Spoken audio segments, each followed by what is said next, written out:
એક નાનકડું ગામ હતું. ગામની બરાબર વચ્ચે એક જૂનું રામજી મંદિર હતું. આ ગામમાં બે પાકા ભાઈબંધો રહેતા હતા, સૂરજ અને ચંદન. સૂરજ જન્મથી જ આંધળો હતો. એની દુનિયામાં બસ અંધારું જ હતું. પણ ભગવાને એની આંખો ભલે લઈ લીધી હોય, પણ એના ગળામાં જાણે સાક્ષાત સરસ્વતી માતાનો વાસ આપ્યો હતો. જ્યારે સૂરજ ગાવાની શરૂઆત કરતો, ત્યારે રસ્તાઓ પર ચાલતા લોકો પણ એનો અવાજ સાંભળીને ત્યાં જ ઊભા રહી જતા. ઝાડ ઉપર બેઠેલા પક્ષીઓનો કલરવ પણ જાણે થોડીવાર માટે શાંત થઈ જતો. સૂરજ સ્વભાવે એકદમ ભોળો અને સીધો માણસ હતો. એને કોઈ જાતનો લોભ કે મોટા પૈસાદાર થવાની લાલચ નહોતી. જ્યારે ચંદન એનાથી સાવ ઉલટો હતો. ચંદન દેખાવે રૂપાળો, વાતો કરવામાં હોશિયાર અને ખૂબ જ ચાલાક હતો. ચંદનને મોટા સપના જોવાની આદત હતી. એને ગામડાની આ જિંદગી જરાય ગમતી નહોતી. સૂરજને રસ્તો બતાવવાનું અને એને સાચવવાનું કામ ચંદન જ કરતો હતો. સૂરજને ચંદન ઉપર પોતાના સગાભાઈ કરતાં પણ વધારે વિશ્વાસ હતો. ગામના મંદિરમાં જ્યારે સૂરજ ભજન ગાતો, ત્યારે લોકો ખુશ થઈ અને એને પૈસા આપતા. આ પૈસા ચંદન ભેગા કરતો. એક દિવસ ચંદનના મનમાં એક વિચાર આવ્યો. એણે જોયું કે સૂરજના અવાજમાં એવો જાદુ છે કે જો એ મોટા શહેરમાં જાય તો લાખો રૂપિયા કમાઈ શકે એમ છે. ચંદને રાત્રે સૂરજ પાસે જઈને કહ્યું, અલિયા સૂરજ, તું આખી જિંદગી આ ગામડામાં જ કાઢી નાખીશ. તારો અવાજ તો હીરો છે, હીરો. ચાલ મારી સાથે શહેરમાં, હું તને મોટો ગાયક બનાવી દઈશ. આપણે એટલા પૈસા કમાઈશું કે દુનિયા જોતી રહી જશે. અને હા, એ પૈસાથી આપણે તારી આંખોનું ઓપરેશન પણ કરાવીશું. સૂરજ તો સાવ ભોળો હતો. એને તો બસ એટલી જ ખબર પડે કે મારો ભાઈબંધ ચંદન મારું ક્યારેય ખરાબ નહીં છે. આંખોના ઓપરેશનની વાત સાંભળીને સૂરજની ઘરડી માં પણ રાજી રાજી થઈ ગઈ. માએ પોતાના જૂના દાગીના વેચીને થોડા પૈસા ભેગા કર્યા અને બંનેને શહેરમાં જવા માટે આપ્યા. માએ રડતા રડતા ચંદનનો હાથ પકડીને કહ્યું કે બેટા, મારા સૂરજને સાચવજે. એ બિચારો દુનિયા જોઈ નથી શકતો. એની આંખ હવે તું જ છે. ચંદને માને ખોટો દિલાસો આપ્યો અને બંને જણા શહેર જવા માટે બસમાં બેસી ગયા. સૂરજના મનમાં નવા સપના હતા કે એ ફરીથી દુનિયા જોઈ શકશે. પણ એને ક્યાં ખબર હતી કે જે માણસને એ પોતાની આંખ માની રહ્યો છે, એ જ માણસ એની જિંદગીમાં સૌથી મોટું અંધારું લાવવાનો છે. શહેરમાં આવીને બંને જણા એક નાનકડી રૂમ ભાડે રાખીને રહેવા લાગ્યા. ચંદન આખો દિવસ સૂરજને રૂમમાં બેસાડી રાખતો અને પોતે સૂરજનું એક રેકોર્ડિંગ લઈ અને મોટી મોટી મ્યુઝિક કંપનીઓમાં ફરતો. ઘણા દિવસોના ધક્કા ખાધા પછી એક દિવસ શહેરની સૌથી મોટી મ્યુઝિક કંપનીના માલિકે સૂરજનો અવાજ સાંભળ્યો. માલિક તો અવાજ સાંભળીને પાગલ થઈ ગયો. એણે તરત જ ચંદનને કહ્યું કે અવાજ તો જોરદાર છે, પણ આ ગાયક છે કોણ? મારે એને મળવું છે. ચંદને જ્યારે કહ્યું કે ગાયક તો આંધળો છે અને દેખાવમાં સાવ સાધારણ ગામડીઓ છે, ત્યારે માલિકે મોઢું બગાડ્યું. માલિકે કહ્યું કે આજકાલ લોકો ખાલી ગીત નથી સાંભળતા, પણ વિડીયોમાં ગાયકને જોવે પણ છે. આવો આંધળો અને ગરીબ માણસ ટીવી ઉપર સારો નહીં લાગે.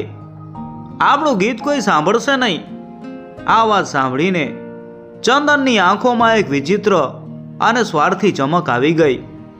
એણે માલિકને એવી ઓફર આપી જેણે સૂરજની આખી જિંદગી હંમેશા માટે બદલી નાખી. ચંદને મ્યુઝિક કંપનીના માલિકની વાત સાંભળીને તરત જ પોતાનો સ્વાર્થી પ્લાન રજૂ કર્યો. એણે માલિકને કહ્યું કે સાહેબ, એક કામ કરીએ. આ ગીત મારો ભાઈબંધ સૂરજ જ ગાશે, પણ ટીવી અને વિડીયોમાં હીરો તરીકે હું ઊભો રહીશ. સૂરજ ગીત ગાશે અને હું ખાલી એના ગીત ઉપર હોઠ હલાવીશ. લોકોને એવું લાગશે કે આ અવાજ મારો છે, દેખાવ મારો અને અવાજ એનો. તમારું અને મારું બંનેનું કામ થઈ જશે. માલિકને આ લૂંચાઈ ભરેલી વાત બહુ ગમી ગઈ. તરત જ કાગળિયા ઉપર સહી થઈ ગઈ અને ગાયક તરીકે ચંદનનું નામ લખાઈ ગયું. ચંદન દોડતો દોડતો પોતાની ભાડાની રૂમ ઉપર આવ્યો.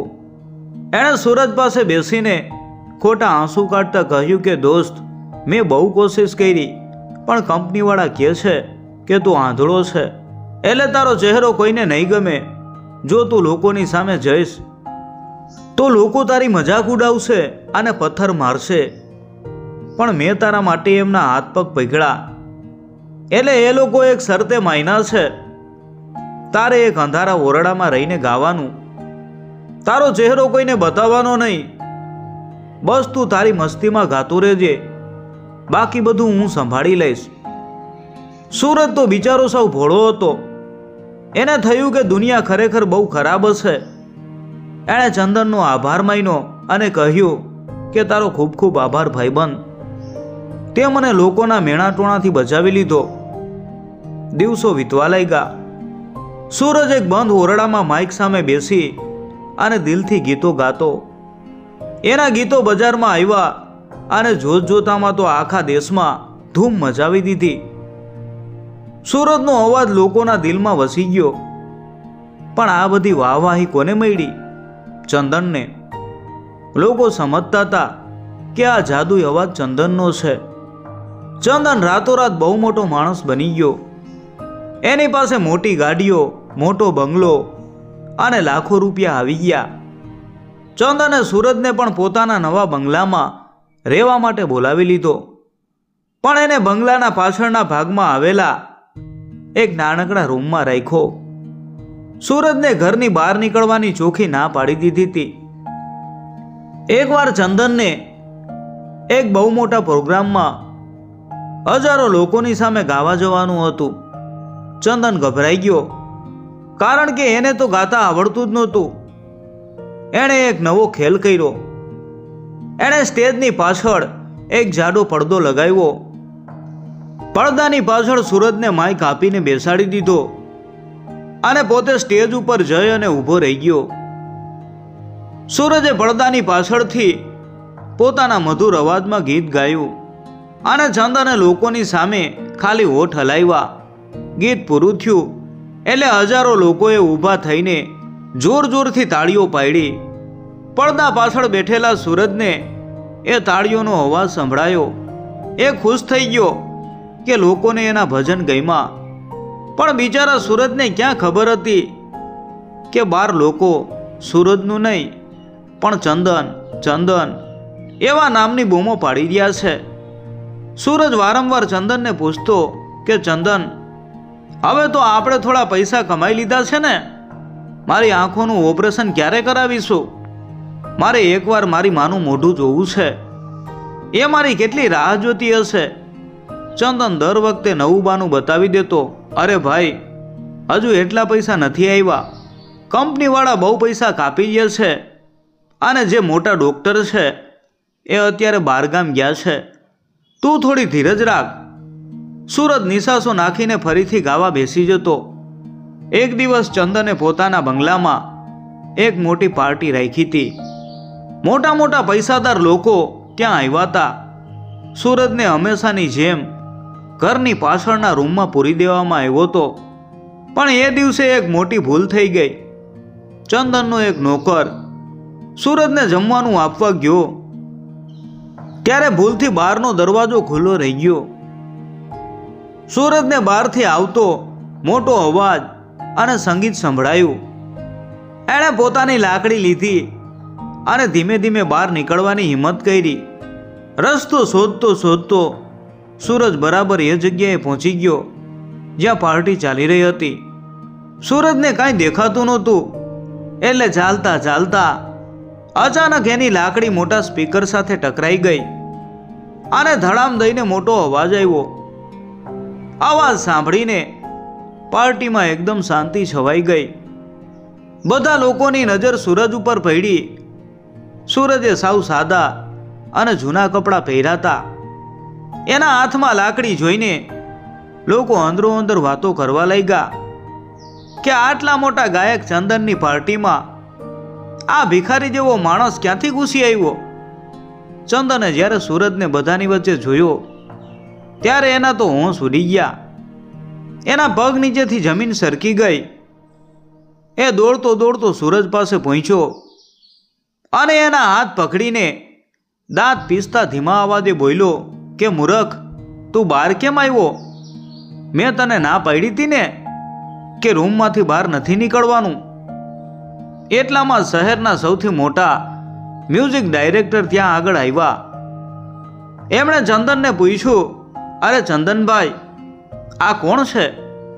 આ ભાઈ અહીંયા ક્યાંથી આવ્યા? ચંદન ગભરાઈ ગયો.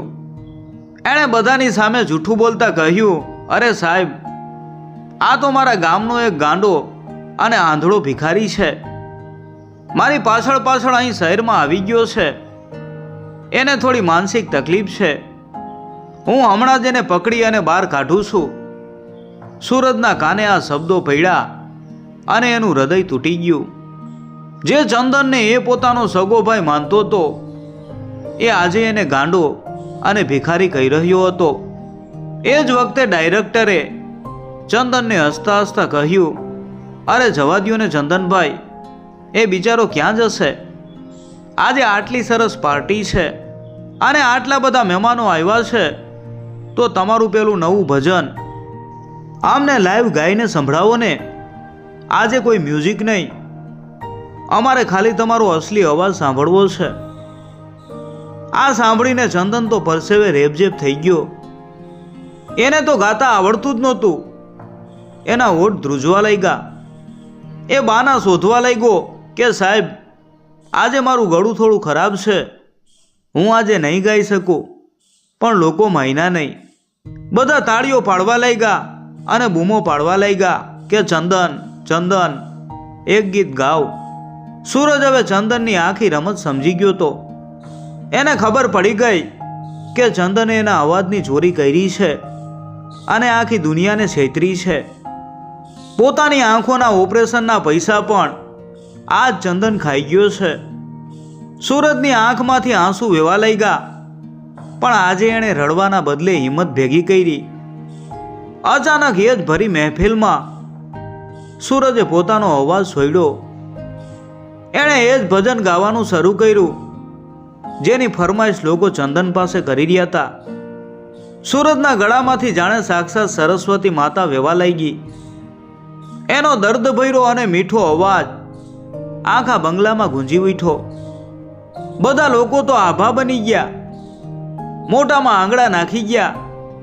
જે જાદુઈ અવાજ એ લોકો કેસેટમાં અને ટીવી ઉપર સાંભળતા હતા, એ જ અવાજ આ આંધળા અને ગરીબ દેખાતા માણસના ગળામાંથી નીકળી રહ્યો હતો.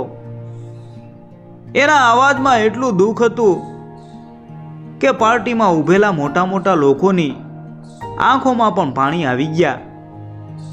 ડાયરેક્ટર તરત જ સમજી ગયા કે અસલી હીરો આ આંધળો માણસ છે અને ચંદન તો એક નંબરનો ચોર અને લૂચો છે. ગીત પૂરું થતાં જ આખી મહેફિલમાં જોરદાર તાળીઓ પડી.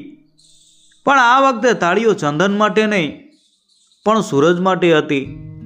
ડાયરેક્ટરે ગુસ્સામાં ચંદનને એક જોરદાર લાફો મારી દીધો અને તરત જ પોલીસને બોલાવી લીધી. ચંદનનો ભાંડો ફૂટી ગયો. એની બધી ચોરી પકડાઈ ગઈ.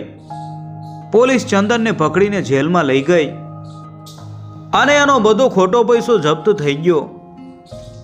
બીજી બાજુ ડાયરેક્ટરે સૂરજને ગળે લગાવી લીધો. એમણે સૂરજને પોતાની કંપનીનો સૌથી મોટો ગાયક બનાવી દીધો. પણ સૌથી પહેલું કામ એમણે એ કર્યું કે શહેરના સૌથી મોટા ડોક્ટર પાસે સૂરજની આંખોનું ઓપરેશન કરાવ્યું. જ્યારે સૂરજના આંખના પાટા ખુલ્યા ત્યારે સૌથી પહેલા એણે પોતાની ઘરડી માને જોઈ, જે એની સામે ઊભી ઊભી ખુશીના આંસુએ રડી રહી હતી. સૂરજ હવે આ દુનિયા જોઈ શકતો હતો અને આખી દુનિયા હવે એના ચહેરા અને એના અવાજને સલામ કરી રહી હતી. સાચું જ કહેવાયું છે કે પાપનો ઘડો એક દિવસ જરૂર ફૂટે છે અને સત્યનો હંમેશા વિજય થાય છે.